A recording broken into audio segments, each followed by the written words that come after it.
சரி அப்ப நான் புறப்படுறேங்கய்யா. சரி பாருங்க வரேன் கிருஷ்ணா.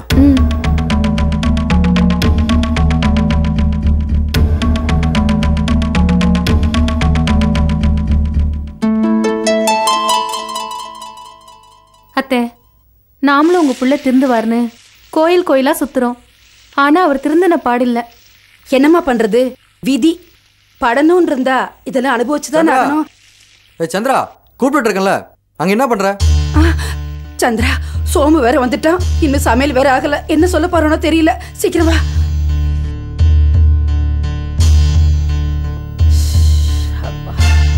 கட்டினா புருஷா வந்திருக்கேன், ருசியா அவனுக்கு சமைச்சு போனதில்ல. எவ்வளவு நேரம் அவனுக்கு கூப்பிடுறது? இப்போ எடுத்துடாப்போ. இல்லங்க, இப்பதான் சமையல் ஆயிட்டு இருக்கு. சீக்கிரம் பண்ணி எடுத்துடாப்போ. என்னடா இது, நீ செய்யறது உனக்கே நல்லா இருக்கா? ஜெயிலுக்கு போயிட்டு வந்து 1 வாரம் தான் ஆச்சு. ஆமா, இப்ப அதுக்கு என்னன்றா? நீ இப்பவாவது திருந்தி வேலை வெட்டிக்கு போய் இந்த குடும்பத்தை காப்பாத்துவன்னு நினைச்ச. உனக்காக ஒத்தி வாழ வந்திருக்காளே, அவன் நடுப்பு உனக்கு கொஞ்சமாவது இருக்கா? நினைச்சா வீட்டுக்கு வர, இல்லன்னா வரதே இல்ல. ஜெயில்ல 6 மாசம், வீட்டுல 6 மாசம். சி, நீ எல்லாம் ஒரு மனுஷனாடா? ஆமா, உலகத்துல என்னமோ பெரிய அழகிய மருமகளா கொண்டு மாதிரி பேசுறியா? அவ மூஞ்ச ஆவலம். போமா. டேய், அருவுகிட்ட தரமா பேசாத. நீ திருந்துவேன் அந்த பொண்ணு கோயில் கோயிலா சுத்திக்கிட்டு இருக்கா. அவளையே கேவலமா பேசுற. அவ கோயில் எதுக்கு சுத்துறான்னு நல்லா தெரியும். சும்மா அதே பெருசா பேசிக்கிட்டு. ஏண்டா உன் புத்தி இப்படி போகுது? ஒவ்வொரு மாமியாரும் தான் மருமக கிட்ட என் பையனுக்கு ஒரு நல்ல பிள்ளைய பெத்து கொடுமான்னு கேப்பா. ஆனா நான் என் மருமக கிட்ட, அம்மா தயவு செஞ்சு என் பையனுக்கு ஒரு பிள்ளைய பெத்து கொடுக்காதேன்னு சொல்லிட்டு இருக்க. ஏன் தெரியுமா? நீ ஒருத்தன் பிறந்து இந்த ஊரை சீரழிக்கிறது போதும். நீயே எல்லாத்தையும் அவளை சொல்லிக் கொடு. மாமியால மருமகளை ஊரை சுத்திவிட்டு இப்ப என்னைய குறை சொல்றீங்களா? நாங்க 2 பேரும் கோயில் கோயிலா போறது உனக்காக தாண்டா. நீ திருந்துவேன்னு நாங்க எவ்வளவோ எதிர்பார்த்தோம். ஆனா எங்களுக்கு ஏமாத்தம் தான் மிச்சம். இவ ஒருத்தி உங்ககிட்ட சீரழியது பத்தாதா? இவ ஒரு குழந்தைய பெத்து அந்த குழந்தை வேற சீரழியணுமா? இவ என்ன பெரிய பேரழகி, இங்க வந்து சீரழிஞ்சிட்டா? போமா, போய் வேலையை பாருமா. ஆமாண்டா, எல்லாம் பேசுவ. ஆம்பளைய லட்சணமா சம்பாதிச்சு வீட்டை காப்பாத்துவோன்னு இல்ல, ஊதாரித்தனமா ஊரை சுத்துற. இவ போட்டுட்டு வந்த 25 பவுன் நகையை வித்து சீரழிச்சிட்ட.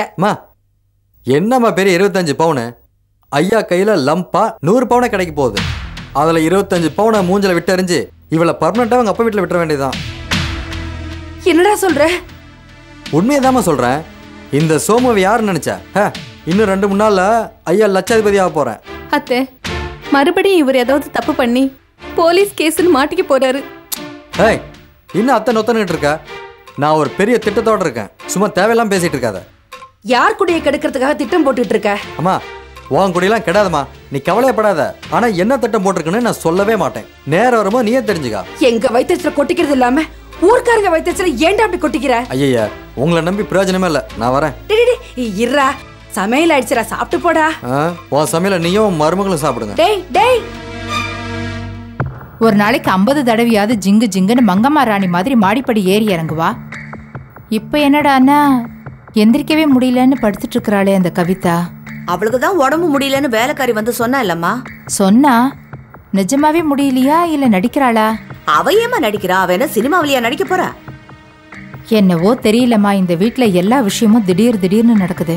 இத்தனை நாளா காஞ்சனா ஆய விஷம் போட்டிருந்தா. கேஸ் போட்டதுனால தானே அவ குட்டு உடஞ்சது. அதே மாதிரி எல்லாரையும் கலங்க வச்சு படுத்திட்டு இருந்த இந்த கவிதா இப்ப படுத்திட்டு இருக்கிறானா என்ன அர்த்தம்? அடையாம நீ வேற சம்பந்தம் இல்லாம சந்தேகப்பட்டுக்கிட்டு. இல்ல ரஜினி, அண்ணனும் தங்கச்சியுமா சேர்ந்து நம்ம கிட்ட டிராமா பண்றாங்களோன்னு நினைக்கிறேன். எனக்கு ஏன் சந்தேகம் வருதுன்னா, கவிதா மேல அதிகமா பாசம் வச்சிருக்கிறவன் பாலாஜி. அவ ஆடுற ஆட்டத்தெல்லாம் பாத்துக்கிட்டு பட்டும் படாம இருந்தவன். அப்படிப்பட்டவன் அவளை அடியோட வெறுத்த மாதிரி பேசுறான்னா, அது மட்டும் இல்ல, அவளுக்கு ஜுரமா இருக்குன்னு வேலைக்காரி போய் சொல்லி கூட பார்க்காம இருக்கானே. அங்கதான் எனக்கு சந்தேகம் வருது. ஒருவேளை அவங்க 2 பேரும் சேர்ந்துக்கிட்டு நம்மளை ஏமாத்த பாக்குறாங்களோ? அப்படி ஏதாவது அவங்க 2 பேரும் செய்ய நினைச்சா இந்த தேஜா யாருன்னு தெளிவா காட்டிடுவா. இப்படியே சொல்லிட்டு காரியத்துல ஒண்ணும் இல்ல. அம்மா, நீ சொல்ற மாதிரி கவிதா படுத்துட்டு இருக்கிறது டிராமாவா இருக்கலாம். ஆனா மாமாவுக்கும் இந்த டிராமாவுக்கும் சம்பந்தம் இருக்கிறதா எனக்கு தோணல. என்னைக்கு கவிதாவை மரியா ஜோன்ஸ் அரெஸ்ட் பண்ணி கூட்டிட்டு போனாங்களோ அன்னைக்கு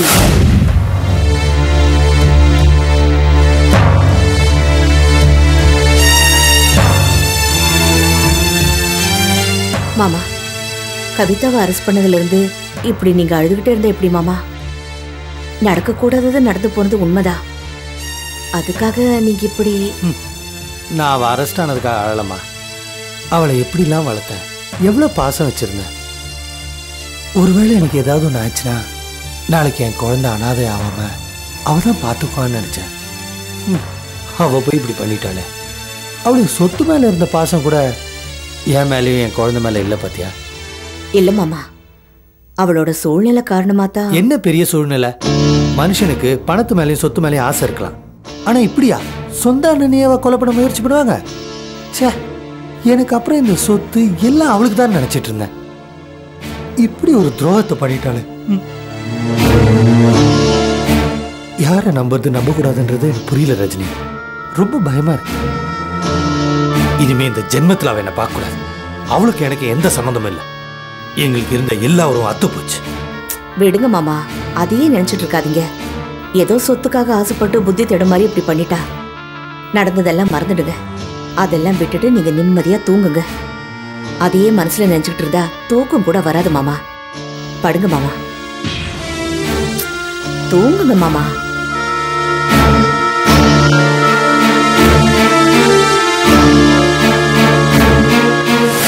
அன்னைக்கே மாமா கவிதாவை தலைமுழுகிட்டாரு. அவ பண்ண துரோகத்தை அவரால தாங்க முடியலமா. அதுக்கு தாண்டி சொல்றேன், அவங்க அண்ணனை எப்படியாவது தான் பக்கம் திருப்பிக்கணுன்ற திட்டத்தோட தாண்டி இந்த டிராமாவை போடுறா. அவ மேல பரிதாபத்தை உண்டாக்கணும்ல, அதுக்குதான். சின்ன பிள்ளையிலே அப்படிதான் தேஜா. ஆசைப்பட்டதை தின்னணுங்கிறதுக்காக அடிக்கடி உடம்பு சரியில்லைன்னு படுத்துக்குவா. எல்லாரும் போய் என்ன எதுன்னு விசாரிக்கும் போது எனக்கு அது வேணும் இது வேணும்னு கேட்டு காரியத்தை சாதிச்சுக்குவா. அவ எப்படிப்பட்டவன்னு எனக்கு தானே தெரியும். இந்த கவிதா தான் நினைச்சதை சாதிக்கிறதுக்காக என்ன உண்டா அதை பண்ணுவா. கடைசியில அழியிற நிலைமை வந்துருச்சுன்னா தான் அழியறது மட்டும் இல்லாம சுத்தி இருக்கிறவங்களையும் அழிச்சிட்டு தான் தான் அழிவா. அதுக்கு முன்னாடி நம்ம அவளை அழிச்சிருவோம் ஆண்டி. அப்படி நினைக்காத தேஜா, அவ்வளவு சுலபமா அவளை அழிக்க முடியாது. இப்ப என்ன பண்றது? அவ என்ன செய்யறா, அடுத்த அடி எப்படி எடுத்து வைக்கிறான்னு பாப்போம். புயல் வர்றதுக்கு முன்னாடி அமைதி இருக்கிற மாதிரி இப்போ அமைதியா படுத்திருக்கிறான்னா இந்த வீட்டுல ஏதோ ஒரு பெரிய சேதம் நடக்க போகுதுன்னு நினைக்கிறேன். நீங்க வேற அதை எப்படி கரையை கடக்க வைக்கிறதுன்னு எனக்கு தெரியும். புயல் அடிக்க போதா இல்ல புஷ்ன்னு காத்து மாதிரி போதான்னு பாத்துருவோமே.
மரியா,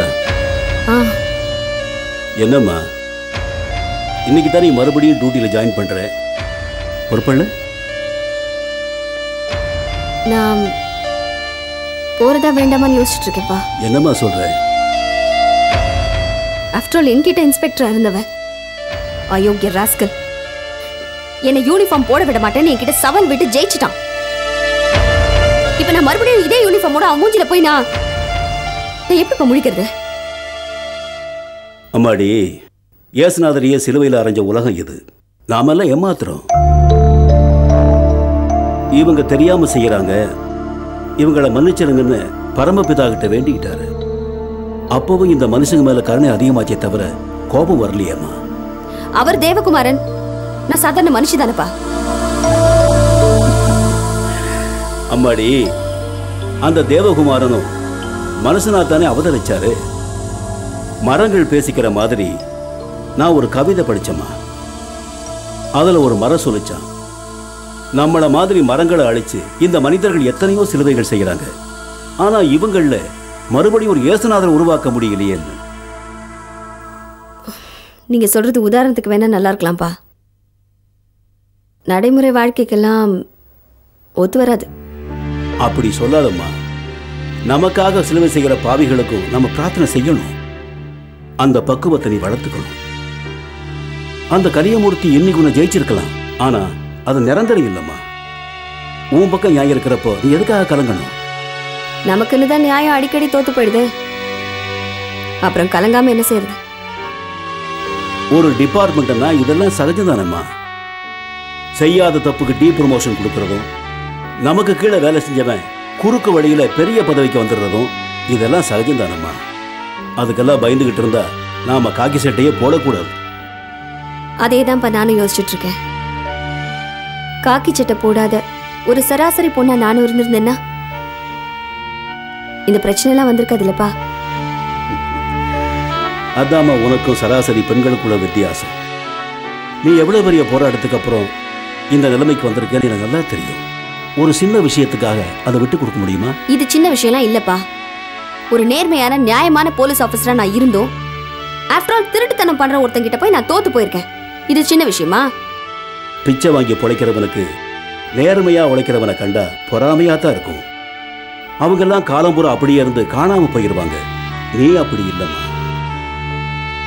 நான் இந்த உலகத்தை விட்டு போறதுக்கு முன்னாடி என் மகளை ஒரு சாதனை பொண்ணா உயர்ந்த போலீஸ் அதிகாரியா யூனிஃபார்ம்ல இருக்கிறத பார்த்துட்டு தான் நான் கண்ணை மூடுவேன். அந்த ஆசை நிறைவேற்றணுமா? நிறைவேற்றுவேன்.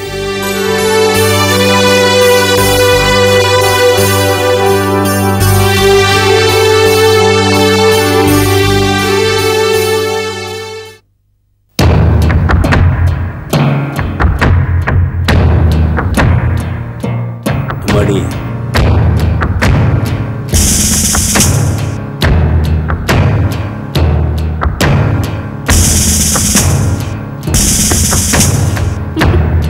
All the best. Thank you so much பா. கிளம்புறேன்.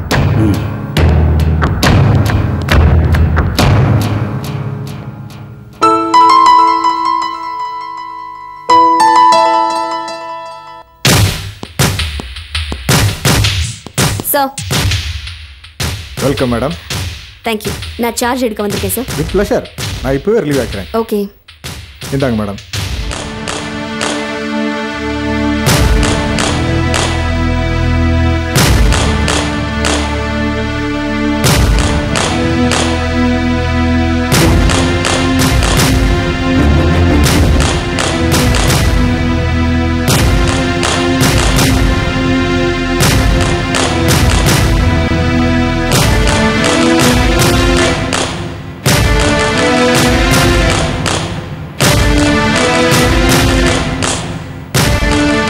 Best of luck. Thank you, sir.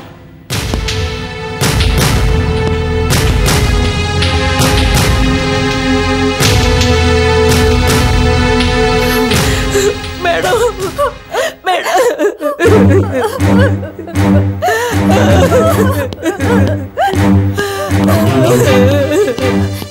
என்ன இது? எப்படி எங்க நிலைமை பாத்தீங்களா? உங்ககிட்ட சொல்லாம சமாதானத்துக்கு போனதுக்கு எங்களுக்கு கிடைச்ச தண்டனை. இருங்க. எப்படி நீங்க இங்க வந்தீங்க? நாங்க வீட்டுல இருக்கும் போது எங்க 2 பேரையும் அடிச்சு இழுத்துட்டு வந்துட்டாங்க. யாரு?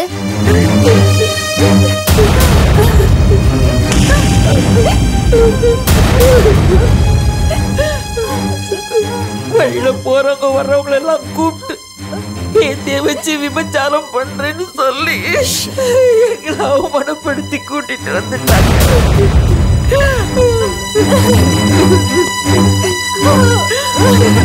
கலிமூர்த்தி, என்ன இதெல்லாம்? அதான் கிழவி சொல்லுச்சுல, அப்புறம் நான் வேற சொல்லணுமா? லுக்கியா மிஸ்டர் கலிமூர்த்தி, நீங்க யாருக்காக இதெல்லாம் பண்றீங்கன்னு எனக்கு நல்லா தெரியும். எந்த ஆதாரத்தை வச்சு இவங்களை கொண்டு வந்து உள்ள வச்சிருக்கீங்க? லுக் மேடம், இந்த கேஸுக்கும் எனக்கு எந்த சம்மந்தமும் இல்ல. இந்த கேஸை நான் பிடிக்கவும் இல்லை. உங்க இடத்துல இருந்தாரே அசிஸ்டன்ட் கமிஷனர் ராயப்பட்ட லிங்கப்பா, அவரே நேரடியா பிடிச்ச கேஸ். எஃப்ஐஆர் கூட அவர் தான் போட்டார். என்னுடைய மேலதிகாரி போட்ட கேஸை நான் எப்படி விட முடியும்? மேலதிகாரி போட்ட கேஸை எப்படி விட முடியும்? இத நீங்க செஞ்சீங்களா இல்ல அவர் செஞ்சாராங்கிறது எனக்கு தெரியாது. ஆனா காரணமே இல்லாம தான் இவங்க உள்ள இருக்காங்கங்கிறது மட்டும் எனக்கு தெரியும். மிஸ்டர் கலிமூர்த்தி, நீங்களா இவங்களை ரிலீஸ் பண்றது பெட்டர். இல்லைன்னா நீங்களா ரிலீஸ் பண்ணுவீங்களா? என்ன மேடம் உங்களுக்கு சட்டம் மறந்து போச்சா? நீங்க சஸ்பென்ஷன்ல இருந்த காலத்துல ராயப்பட்ட லிங்கப்பா போட்ட கேஸை நீங்க எப்படி மேடம் எடுத்து நடத்த முடியும்? அழகா ஒரு பொய் கேஸை நீங்களே ஜோடிச்சுட்டு அதுக்கு மிஸ்டர் லிங்கப்பாவை காரணம் காட்டுவீங்களா? ஐயோ, பொய் கேஸா? என்ன மேடம் நீங்க? இதுக்கு பலமான ஆதாரம் இருக்கு, பாக்குறீங்களா? என்ன ஆதாரம்? வாங்க. டேய் வாடாங்க.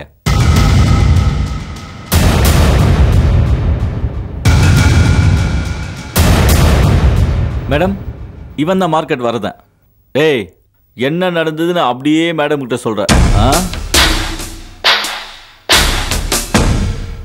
மேடம், நேற்று நான் மார்க்கெட் வசூலில் முடிச்சு வந்துட்டு இருக்கும்போது அந்த இருக்க கிளவி அது என்கிட்ட வந்து சின்ன பொண்ணா இருக்கு, அழகான பொண்ணா இருக்கு, நீங்க வீட்டுக்கு வாங்க, வீட்டில் நடக்கிறதுனால போலீஸ் தொந்தரவு எதுவும் இருக்காது அப்படின்னு என்கிட்ட சொல்லிச்சு மேடம்.